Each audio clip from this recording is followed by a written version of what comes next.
Bouton. Voilà. Bonjour à tous, je suis le docteur Van der Castafolt.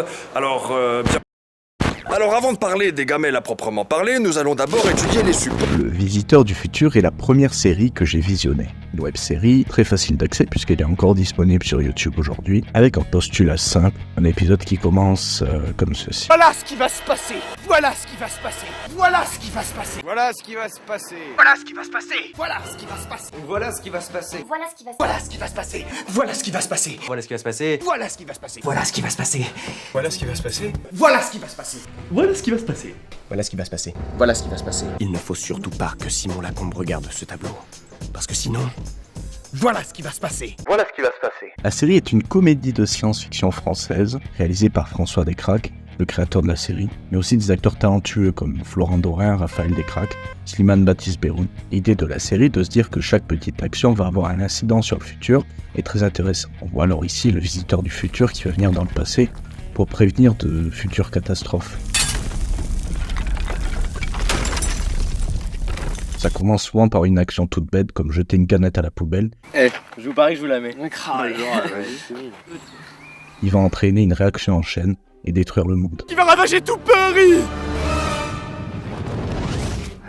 Que ce soit sur le court ou sur le long terme, ça amène donc à des situations assez burlesques. On va donc être amené à suivre ces personnages qui vont essayer de combattre l'apocalypse tout en se protégeant de la brigade temporelle. Une brigade mise en place pour justement stopper ce visiteur du futur et laisser le temps se dérouler comme il aurait dû. Alors il y a de l'évolution au fil des 4 saisons car on n'a pas toujours la même menace. Mais c'est sur ce postulat-là que la série se pose. On voit au fur et à mesure des saisons que le budget est aussi de plus en plus présent. Au début filmé assez rapidement, avec une petite caméra, on arrive ensuite sur une vraie série produite, avec des équipes audiovisuelles et tout le tintouin qui va avec, jusqu'à arriver récemment en 2022 à la sortie d'un film.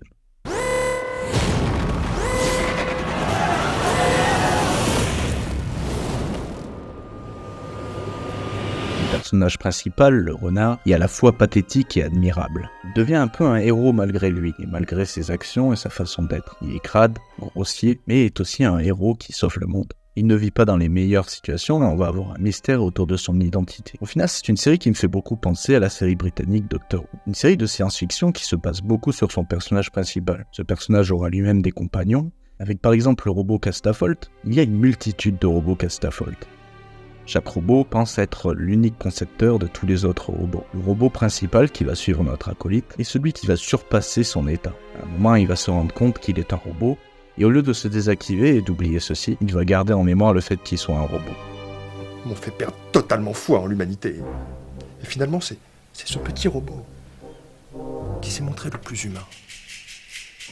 Ok, bah c'est cool, j'espère que vous êtes prêts parce que plus vite on y va, plus vite on sera revenu. Enfin, je serai revenu parce que vous restez chez vous après. Hein. Un robot peut-il avoir plus de valeur qu'un être humain? Je sais pas. Il faut que je vérifie quelque chose. Non, Raph, empêche-le de... What the fuck? Je suis un robot. Il s'est rallumé tout seul là. Raph est un compagnon du visiteur, loin d'être une figure scientifique comme peut l'être Castafolt qui va justement créer cette machine à remonter dans le temps. Il me fait beaucoup penser à la relation entre Huey et Butcher dans la série The Boys. Huey écoute beaucoup Butcher, il est un peu à sa botte. Quoi que Butcher dise, Huey va l'écouter. Ici ce sera pareil avec Raph qui va beaucoup baser sa confiance en le personnage du visiteur. Une confiance qui sera parfois ébranlée. C'est un duo qui fonctionne bien, surtout dans les parties plus humoristiques.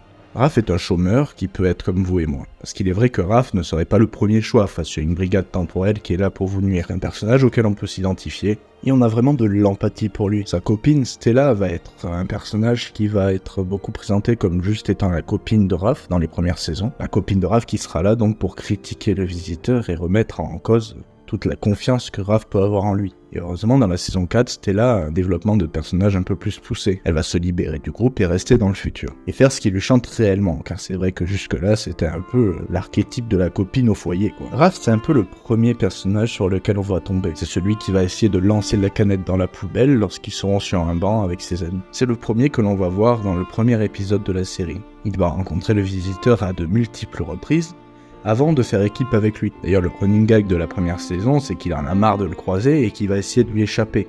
Chacune de ses actions sera pistée par le visiteur. À chaque fois que Raph va vouloir faire une action, un truc tout simple, le visiteur va venir pour lui dire qu'il faut surtout pas qu'il le fasse, sinon il va détruire le monde.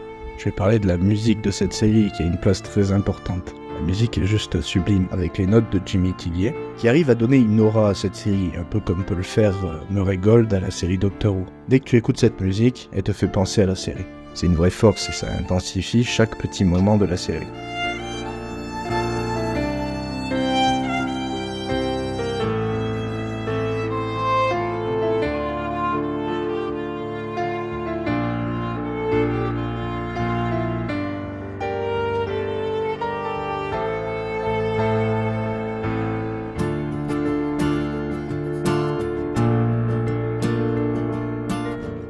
Je vous conseille d'aller l'écouter. Aujourd'hui, Le Visiteur du Futur, c'est une série, un film, des livres, des comics, des bandes dessinées.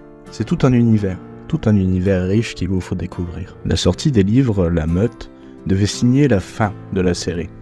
Expliquer comment tout cela se terminait. Alors lorsqu'un film a été annoncé, j'avoue avoir été assez content de me replonger dans cet univers. Un univers assez riche qu'il faut découvrir ou redécouvrir. Et je ne peux que vous encourager à le faire.